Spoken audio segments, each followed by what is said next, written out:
ಇಲ್ಲಿ ಕೂಡಿ ಬಂದಿರುವಂತಹ ಎಲ್ಲರಿಗೂ ನನ್ನ ಶುಭೋದಯಗಳನ್ನು ತಿಳಿಸಿಕೊಡುತ್ತಾ ಈ ದಿನ ನನಗೆ ಕೊಟ್ಟಿರುವ ವಿಷಯ ನಿದ್ರೆ ಅಂದರೆ ಸ್ಲೀಪಿಂಗ್. ನಿಮ್ಗೆ ಎಲ್ಲರಿಗೂ ಗೊತ್ತಿದೆ ನಿದ್ರೆ ಎಷ್ಟು ಪ್ರಾಮುಖ್ಯ ಅಂತ. ದೈಹಿಕ ಜೀವನದಲ್ಲಿ ಒಬ್ಬ ಮನುಷ್ಯನಿಗೆ ನಿದ್ರೆ ಎಷ್ಟು ಮುಖ್ಯ ಅಂತಂದರೆ, ಅವನು ಊಟ ಇಲ್ಲದೆ ಸಹ ಇರ್ತಾನೆ, ಆದರೆ ನಿದ್ರೆ ಇಲ್ಲದೆ ಇರೋದಿಲ್ಲ ಅಲ್ವಾ. ಅಟ್ಲೀಸ್ಟ್ ನೀವು ಒಂದಿನಕ್ಕೆ 24 ಅವರ್ಸಲ್ಲಿ 12 ಅವರ್ಸ್ ಇರುತ್ತೆ ಅಂದ್ಕೊಳ್ಳಿ. ಜಾಬ್ಗೆ ಹೋಗ್ತೀರಾ, ಬೇರೆ ಅನೇಕ ಕೆಲಸಗಳನ್ನು ಮಾಡ್ತೀರಾ, ಆದರೆ ಒಂದು 4 ಅವರ್ಸ್ ಆದರೂ ನಿದ್ರೆ ಮಾಡದೆ ನೀವಿರಲ್ಲ ಅಲ್ವಾ. ಯಾಕಂದರೆ ದೇಹ ಆಲಸ್ಯ ಆಗುತ್ತೆ. ಅದೇ ರೀತಿ ನಿದ್ರೆ ಎಷ್ಟು ಪ್ರಾಮುಖ್ಯ ಅಂತ ನಿಮ್ಗೆ ಆಲ್ರೆಡಿ ಗೊತ್ತಿದೆ. So sleep in terms of physical terms, ದೈಹಿಕವಾಗಿ ಹೇಳೋದೇನೆಂದರೆ sleep is important, very important for our overall health and also well being, affecting both our physical and mental functioning.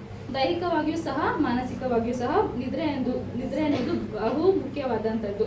Good sleep improves our brain function because ನಿದ್ರೆಯಲ್ಲಿ ನಮ್ಮ BP, blood pressure ಎಲ್ಲವೂ ನಿದ್ರೆಯಲ್ಲಿ ಸಮತೋಲನ ಹೊಂದುತ್ತೆ ಅಂತ scientific ಆಗಿ ಹೇಳಿದ್ದಾರೆ ಅಲ್ವಾ. ಆದಾಗ್ಯೂ a good sleep helps to reduce risk of injury, also boost memory and learning. ಅದು ಒಳ್ಳೆಯ ನಿದ್ರೆ ಏನು ಕೊಡುತ್ತೆ ಅಂತಂದರೆ, ನೀವು ರಾತ್ರಿ ಎಲ್ಲ ನಿದ್ರೆ ಮಾಡದೆ ಬೆಳಗ್ಗೆ ಎದ್ದು ಯಾವುದೇ ಕೆಲಸ ಮಾಡೋದಾಗಲಿ ಮಾಡಿದ್ರೂ ಸಹ ಅದು ನಿಮಗೆ ಆಲಸ್ಯವನ್ನು ಉಂಟು ಮಾಡುತ್ತೆ. ಯಾಕಂದರೆ ಅದು ಆ್ಯಕ್ಟಿವ್ ಆಗಿರಲ್ಲ ನೀವು ಆ ಸಮಯದಲ್ಲಿ. ಸೊ ಒಳ್ಳೆಯ ನಿದ್ರೆ ಮಾಡೋದು ಬಹು ಇಂಪಾರ್ಟೆಂಟ್. ಮೇನ್ ವಿಷಯ ಏನಂತಂದರೆ, ಇಫ್ ವಿ ಸ್ಲೀಪ್, ಇವಾಗ ನೀವು ಒಂದಿನ ಫುಲ್ ನಿದ್ರೆ ಬಿಟ್ಟು ಇದ್ದರೆ ಅದನ್ನು ಕವರ್ ಮಾಡೋಕ್ಕೆ 4 days ಬೇಕಾಗುತ್ತಂತೆ ಸೈಂಟಿಫಿಕಲಿ. ಒಂದು ದಿನ ಪೂರ್ತಿ ನಿದ್ರೆ ನೀವು ಕಳೆದುಕೊಂಡ್ರೆ.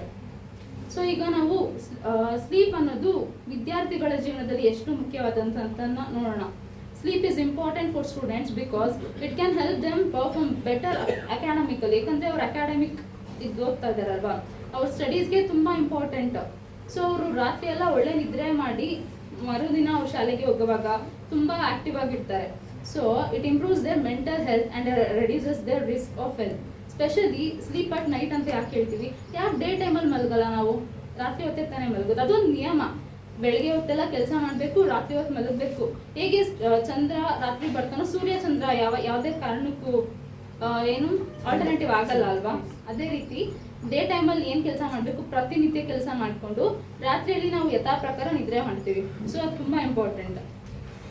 ಸೊ ನಾವು ಈಗ ಇಷ್ಟೊತ್ತುಗಳ ಕಾಲ ದೈಹಿಕವಾಗಿ ನಿದ್ರೆ ಬಗ್ಗೆ ಮಾತಾಡಿದ್ವಿ. ಈಗ ನಾವು ಸತ್ಯವಾದಂಥ ಮುಖಾಂತರ ನಿದ್ದೆ ಎಷ್ಟು ಇಂಪಾರ್ಟೆಂಟ್ ಅಂತ ನೋಡೋಣ. ಆದಿಕಾಂಡ 2ನೇ ಅಧ್ಯಾಯ 21ರಿಂದ 22 ನೋಡಿಕೊಳ್ಳೋಣ. ಇಲ್ಲಿ ಏನು ಹೇಳಿದ್ದಾರೆ ಅಂತಂದ್ರೆ, ಈಗಿರುವಲ್ಲಿ ಯೆಹೋವ ದೇವರು ಆ ಮನುಷ್ಯನಿಗೆ ಗಾಢ ನಿದ್ರೆಯನ್ನು ಬರಮಾಡಿ ಅವರ ಪಕ್ಕೆ ಎಲುಬುಗಳಲ್ಲಿ ಒಂದನ್ನು ತೆಗೆದುಕೊಂಡು ಅದರ ಸ್ಥಳವನ್ನು ಮಾಂಸದಿಂದ ಮುಚ್ಚಿ ತಾನು ಮನುಷ್ಯನಿಂದ ತೆಗೆದಿದ್ದ ಎಲುಬನ್ನು ಸ್ತ್ರೀಯಾಗ ಮಾಡಿ ಆಕೆಯನ್ನು ಅವಳ ಬಳಿಗೆ ಕರೆತಂದನು. ಇದು ಯಾವಾಗ ಮಾಡಿದ್ದು? ಮನುಷ್ಯನನ್ನು ಉಂಟು ಮಾಡಿದ್ದು ಯಾವಾಗ? ಗಾಢ ನಿದ್ರೆಯಿಂದ ಅಲ್ವಾ. ಸೊ ಯೇಸು ಕ್ರಿಸ್ತನು ನಿದ್ರೆಯನ್ನು ಬರಮಾಡ್ತಾನೆ. ಯಾವ ಥರ ನಿದ್ರೆ? ಗಾಢ ನಿದ್ರೆ ಅಲ್ವಾ. ನಿದ್ರೆಯನ್ನು ಬರಮಾಡಿ ಅವನು ಮನುಷ್ಯನಿಗೆ ಗಾಢ ನಿದ್ರೆ ಬರಮಾಡಿ ಅವನ ಪಕ್ಕೆ ಎಲುಬುಗಳಲ್ಲಿ ಒಂದನ್ನು ತೆಗೆದುಕೊಂಡು ಸ್ತ್ರೀಯನ್ನು ಉಂಟು ಮಾಡುತ್ತಾನೆ. ಫಸ್ಟು ಪುರುಷನನ್ನು ಉಂಟು ಮಾಡುತ್ತಾನೆ, ತದಾದ ನಂತರ ಸ್ತ್ರೀಯರನ್ನು ಉಂಟು ಮಾಡುತ್ತಾನೆ. ಸೊ ಇದು ನಿದ್ರೆಯಿಂದ ನಡೆದಿತ್ತು. ಅದಕ್ಕಾಗಿ ನಾನು ಒಂದು ವಿಷಯವನ್ನು ತೆಗೆದುಕೊಂಡಿದ್ದೇನೆ. ಮುಂದಿನ ವಾಕ್ಯಕ್ಕೆ ಹೋಗೋದಾದರೆ ಮತ್ತಾಯ 25ನೇ ಅಧ್ಯಾಯ 5ನೇ ವಾಕ್ಯ. ಈ ವಿಷಯ ನಿಮ್ಗೆ ಆಲ್ರೆಡಿ ಗೊತ್ತಿದೆ. ಮದಲಿಂಗನು ಬರುವುದ ಬಗ್ಗೆ ಮಾತಾಡೋಣ. ಇಲ್ಲಿ while the bride groom was delayed, ಅಂದರೆ ಮದಲಿಂಗನು ಬರುವುದಕ್ಕೆ ತಡವಾಗುವ ಸಂದರ್ಭದಲ್ಲಿ ಅಲ್ಲಿ 10 ಕನ್ಯಾ ಸ್ತ್ರೀಯರು ಇರ್ತಾರೆ. ಸೊ ಅದರಲ್ಲಿ 5 ಜನ ಬುದ್ಧಿವಂತೆಯರು, 5 ಜನ ಬುದ್ಧಿ ಇಲ್ಲದಂಥವರು. 5 ಜನ ಬುದ್ಧಿ ಇರುವಂಥವ್ರು ಏನು ಮಾಡ್ತಾರೆ, ಅವರು ಬರುವ ತನಕ ಆ ದೀಪವನ್ನು ಆರಿಸ್ಬಿಟ್ಟು ವೇಟ್ ಮಾಡ್ತಿರ್ತಾರೆ. ಆದರೆ ಇವ್ರು ಏನು ಮಾಡ್ತಾರೆ, ದೀಪವನ್ನು ಆರಿಸದೆ ಹಂಗೆ ಇದು ಮಾಡಿಕೊಂಡು ಎಣ್ಣೆನೂ ಇರಲ್ಲ, ಇವ್ರ ಹತ್ರ ಏನೂ ಇರಲ್ಲ. ಅವಾಗ ಏನಾಗುತ್ತೆ, ಬುದ್ಧಿ ಇಲ್ಲದವರು ಆ ಎಣ್ಣೆ ಇಲ್ಲದ ಕಾರಣ ಅವರು ಅವರು 5 ಜನದ ಹತ್ರ ಕೇಳಿದಾಗ ಅವ್ರು ಏನಂತಾರೆ, ನಮ್ಮ ಹತ್ರನೂ ಇರೋದು ಕೊಟ್ಬಿಟ್ರೆ ನಿಮಗೂ ಸಾಲಲ್ಲ ನಮಗೂ ಸಾಲಲ್ಲ, ನೀವು ಹೋಗಿ ಬೇರೆಯವ್ರ ಹತ್ರ ಕೊಂಡುಕೊಳ್ಳಿ ಅಂತ ಹೇಳ್ತಾರೆ. ಇವರು ಮಾಡಿದ ನಿದ್ರೆಯಿಂದ ಒಂದು ಆಲಸ್ಯದಿಂದ ಅವರು ಮದಲಿಂಗನ ಜೊತೆ ಒಳಗಡೆ ಪ್ರವೇಶ ಮಾಡಲೇ ಸಾಧ್ಯವಿಲ್ಲದಂತಾಯಿತು ಅಲ್ವಾ. ನಿದ್ರೆಯಿಂದ ಎಷ್ಟು ಒಂದು ಅನಿವಾರ್ಯತೆ ಆಗಿದೆ ಅಲ್ವಾ ಈ ಸಂದರ್ಭದಲ್ಲಿ. ಅದೇ ರೀತಿಯಾಗಿ ಕೀರ್ತನೆಗಳು 121ನೇ ಅಧ್ಯಾಯ 4-5.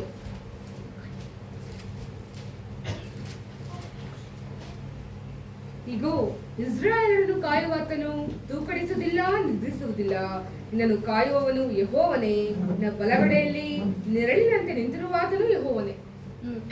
ಇದರಲ್ಲಿ ಅದೇ ರೀತಿ ಹೇಳಿದ ಏನಂತ ಹೇಳಿದ್ದೇನೆ ಅಂದ್ರೆ ದ ಪೀಪಲ್ ಆಫ್ ಗಾಡ್ ಅಂದ್ರೆ he who keeps Israel shall neither slumber not sleep ಅಂತ ಹೇಳಿದೆ ಇಂಗ್ಲಿಷ್ ಅಲ್ಲಿ. ಸೊ ಈಗ ಇಸ್ರಾಯೇಲನನ್ನು ಕಾಯುವಾತನು ತೂಕಡಿಸುವುದಿಲ್ಲ ನಿದ್ರಿಸುವುದಿಲ್ಲ. ನಮಗೋಸ್ಕರ ಅವನು ಒಂದು ಸ್ವಲ್ಪ ಕ್ಷಣನೂ ತೂಕಡಿಸುವುದಿಲ್ಲ ನಿದ್ರಿಸುವುದಿಲ್ಲ ಅಂತ ಹೇಳಿದ್ದಾರೆ ಈ ಬೈಬಲ್ ಅಲ್ಲಿ. ಅದೇ ತರ ನಾವು ಯಾವತ್ತಾದ್ರೂ ನಮ್ಗೆ ಯಾರಿಗಾದ್ರೂ ಏನಾದ್ರೂ ಆಗ್ಲಿ ಎಷ್ಟೇ ಕಷ್ಟ ಇದ್ರೂ ಸಹ ನಾವು ನಿದ್ರೆ ಮಾಡೋದನ್ನ ಬಿಡಲ್ಲ ಅಲ್ವಾ? ಒಂಚೂರತ್ತಾದ್ರೂ ತೂಕಡಿಸಿರ್ತೀವ? ಇಲ್ಲ ಅಲ್ವಾ? ಯಾಕಂದ್ರೆ ಅದು ನಮಗೆ ಅದು ಅದಾಗದೆ ಆಟೋಮೆಟಿಕ್ ಆಗಿ ಬರುವಂತದ್ದಾಗಿದೆ. ಅದು ಪದ್ಧತಿ, ಒಂದು ಇದು ನಿಯಮ. ಅದು ನಿದ್ರೆ ಎಂಬುದು ನಾವು ಫೋರ್ಸ್ಫುಲ್ ಆಗಿಯೋ ಆ ಥರ ಏನು ಮಾಡೋಕ್ಕಾಗಲ್ಲ.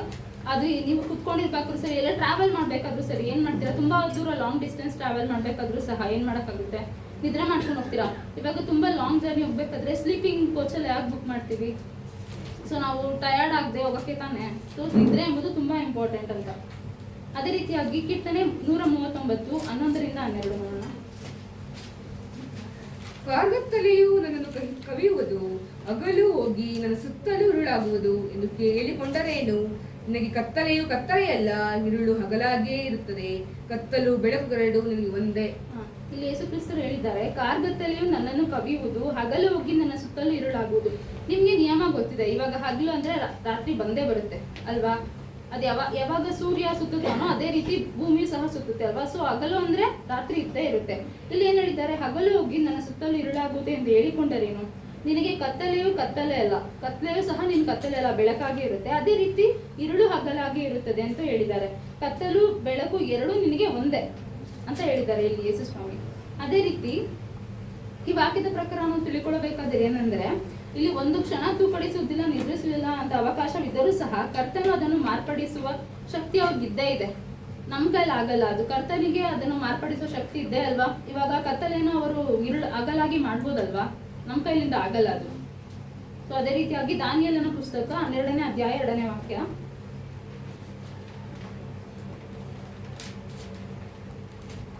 ಯಾವುದು ಓದಿ? ದಾನಿಯೇಲ 12:2.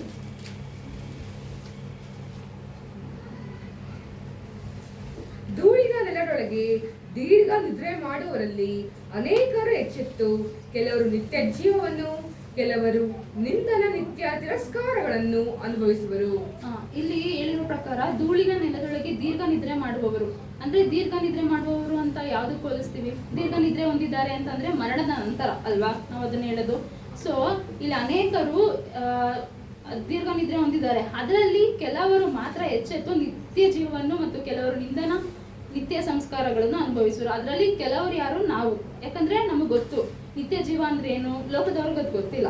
ಸೊ ಅದರಿಂದ ಎಚ್ಚೆತ್ತು ನಾವು ಅನೇಕ ಜನರು ಇಲ್ಲಿ ಕುಳಿತವರೆಲ್ಲ ನಾವು ಎಚ್ಚೆತ್ತು ದೀರ್ಘ ನಿದ್ರೆಯನ್ನು ಬಿಟ್ಟು ಇಲ್ಲಿ ನಿತ್ಯ ಜೀವವನ್ನು ಹೊಂದಲು ಬಂದಿದ್ದೇವಲ್ವಾ? ಅದೇ ರೀತಿಯಾಗಿ ಜ್ಞಾನೋಕ್ತಿಗಳು 6ನೇ ಅಧ್ಯಾಯ 4ನೇ ವಾಕ್ಯ. ನಿನ್ನ ಕಣ್ಣುಗಳಿಗೆ ನಿದ್ರೆ ಕೊಡಬೇಡ, ರೆಪ್ಪೆಗಳನ್ನು ಮುಚ್ಚಿದಿರು.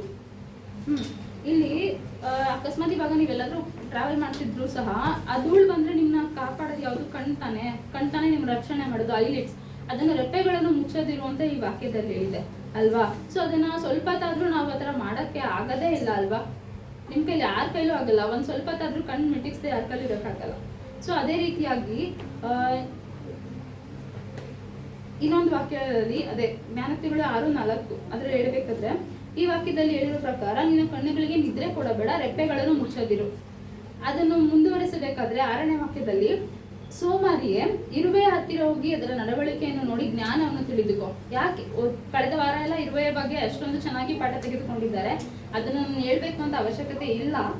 ಅದರಿಂದ ಪರವಾಗಿಲ್ಲ. ಇನ್ನೂ ಸ್ವಲ್ಪ ನಿದ್ದೆ, ಇನ್ನೂ ತುಸು ತೂಡಿಕೆ, ಇನ್ನೂ ಕೊಂಚ ನಿದ್ದೆಗಾಗಿ ಕೈ ಮುದ್ರಿಕೊಳ್ಳುವುದು ಅಂದುಕೊಳ್ಳುವಿಯಾ? ಆ ಇರುವೆ ಹತ್ರ ಹೋಗಿ ನೀನು ಕೇಳ್ಕೊ ಅಂತ ಹೇಳಿದಾರಲ್ವಾ? ಅದು ಎಷ್ಟು ಸಾಮರ್ಥ್ಯವಾಗಿ ಅದರ ಆಹಾರವನ್ನು ತನ್ನ ಶೇಖರಣೆ ಮಾಡಿಕೊಳ್ಳುತ್ತೆ ಅಲ್ವಾ? ಅದಕ್ಕಾಗಿ ನೀನ್ ನಿದ್ರೆಯನ್ನು ಬಿಡು, ಆ ಇರುವೆ ಹತ್ರ ಹೋಗಿ ನೀನ್ ಅದನ್ನ ತಿಳಿದುಕೋ ಅಂತ ಕರ್ತರು ಇಲ್ಲಿ ಹೇಳಿದ್ದಾರೆ. ಅದೇ ರೀತಿಯಾಗಿ ಎಫೆಸದವರಿಗೆ 5ನೇ ಅಧ್ಯಾಯ 14ನೇ ವಾಕ್ಯ.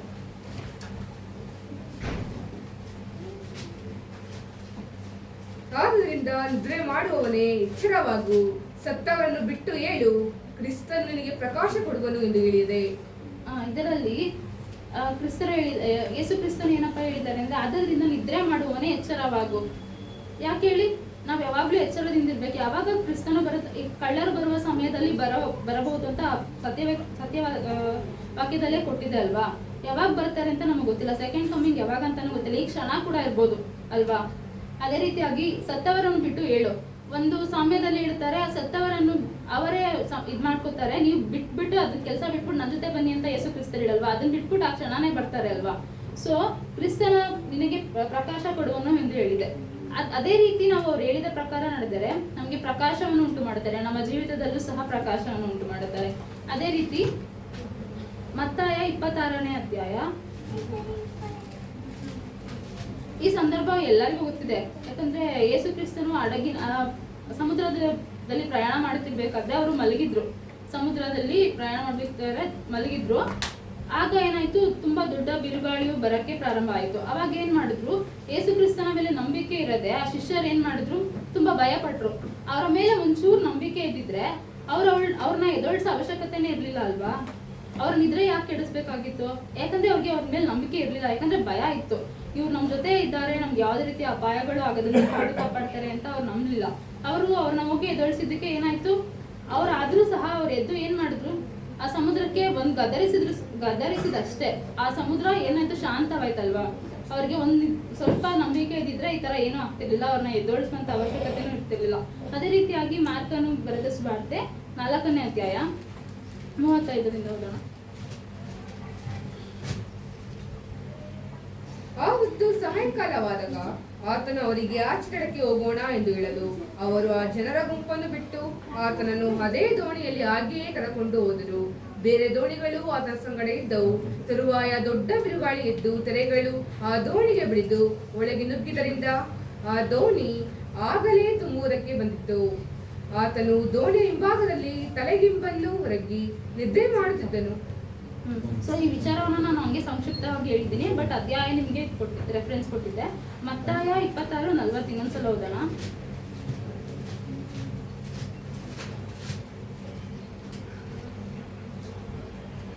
ಆಮೇಲೆ ಆ ಶಿಷ್ಯರ ಬಳಿಗೆ ಬಂದು ಅವರು ನಿದ್ದೆ ಮಾಡುವುದನ್ನು ಕಂಡು ಪೇತ್ರನಿಗೆ, ಇಗೋ, ಒಂದು ಗಳಿಗೆಯಾದರೂ ನನ್ನ ಸಂಗಡ ಎಚ್ಚರವಾಗಿರಲಿಲ್ಲ, ಶೋಧನೆಗೆ ಒಳಗಾಗದಂತೆ ಎಚ್ಚರವಾಗಿದ್ದು ಪ್ರಾರ್ಥಿಸಿರಿ.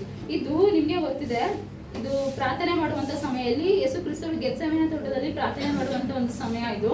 ಅವಾಗ ಏನ್ ಹೇಳ್ತಾರೆ, ಅವರು ಒಂಟಿಗರಾಗಿ ಪ್ರಾರ್ಥನೆ ಮಾಡಲು ಬೆಟ್ಟಕ್ಕೆ ಹೋಗಿ ಅವರ ಶಿಷ್ಯರಿಗೆ ಏನ್ ಹೇಳ್ತಾರೆ, ನೀವು ಇಲ್ಲಿ ಕುತ್ಕೊಂಡು ಪ್ರಾರ್ಥನೆ ಮಾಡಿ ಅಂತ ಹೇಳ್ತಾರೆ. ಆದ್ರೆ ಅವರು ಹೇಳ್ಬಿಟ್ಟು ಹೋಗಿ ತಿರ್ಗಾ ಬಂದು ನೋಡ್ಬೇಕಾದ್ರೆ ಅವ್ರು ಪ್ರಾರ್ಥನೆ ಮಾಡ್ತಿರ್ಲಿಲ್ಲ, ಏನ್ ಮಾಡ್ತಿದ್ರಲ್ಲ, ನಿದ್ರಿಸ್ತಾ ಇದ್ರು. ಅದೇ ರೀತಿ ತಿರ್ಗಾ ಹೇಳ್ಬಿಟ್ಟು 2ನೇ ಸಾರಿನೂ ಸಹ ಬಂದು ಹೇಳಿದ್ರು. ಆವಾಗ್ಲೂ ಸಹ ಅವರು ನಿದ್ರೆನೆ ಮಾಡ್ತಾ ಇದ್ರು ಹೊರತು ಬೇರೆ ಏನು ಪ್ರಾರ್ಥನೆ ಮಾಡೋ ಕೆಲಸ ಏನು ಮಾಡ್ತಿರ್ಲಿಲ್ಲ. ಯಾಕಂದ್ರೆ ಅದು ಒಂದು ತುಂಬಾ ಆಲಸ್ಯವಾದ ವಿಷಯ. ನಿದ್ರೆ ಎಂಬುದು ಯಥಾ ಪ್ರಕಾರ ಗೊತ್ತಿದೆ ಅಲ್ವಾ, ನಿದ್ರೆ ಆಟೋಮೆಟಿಕ್ ಆಗಿ ಬಂದೇ ಬರುತ್ತೆ, ಅದನ್ನ ನಾವು ಕಂಟ್ರೋಲ್ ಮಾಡಕ್ ಆಗಲ್ಲ ಅಂತ ಇಲ್ಲೊಂದು ಸಂಕ್ಷಿಪ್ತವಾಗಿ ಹೇಳ್ತಿದ್ದೇನೆ. ಅದೇ ರೀತಿ 3ನೇ ಸಾರಿಯೂ ಬರ್ತಾರೆ.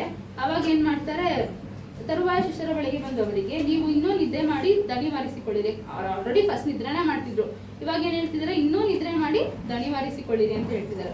ಈಗ ಗಳಿಗೆ ಸಮೀಪಿಸಿತು, ಈಗ ಮನುಷ್ಯ ಕುಮಾರನು ದುರ್ಜನ ಕೈಗೆ ಒಪ್ಪಿಸಲ್ಪಡುತ್ತಾನೆ, ಏಳಿರಿ ಹೋಗೋಣ ಎಂದು ಅವ್ರ ಶಿಷ್ಯರನ್ನ ಕರ್ಕೊಂಡು ಹೋಗ್ತಾನೆ. ಸೊ ಇಷ್ಟೊತ್ತು ಕಾಲ ನಾವು ನಿದ್ರೆ ಬಗ್ಗೆ ಎಷ್ಟು ವಿಚಾರ ನೋಡಿದ್ವಿ ಅಲ್ವಾ. ಅದೇ ರೀತಿ ನಿದ್ರೆ ಎಂಬುದು ದೈಹಿಕವಾಗಿ ಮಾತ್ರ ಅಲ್ಲ, ಸ್ಪಿರಿಚುವಲ್ ಆಗು ತುಂಬಾ important. Benefits of spiritual connection to sleep. This sleep not only enhances physical rest but also facilitates spiritual growth and self-confidence and self-discovery etc. So ಇಷ್ಟೊತ್ತುಗಳ ಕಾಲ ನಾನು ಮಾತಾಡೋಕ್ಕೆ ಅವಕಾಶ ಕೊಟ್ಟಿರುವಂಥ ಸಭೆಗೆ ಸ್ತೋತ್ರವನ್ನು ತಿಳಿಸ್ಕೊಳ್ಳಿ.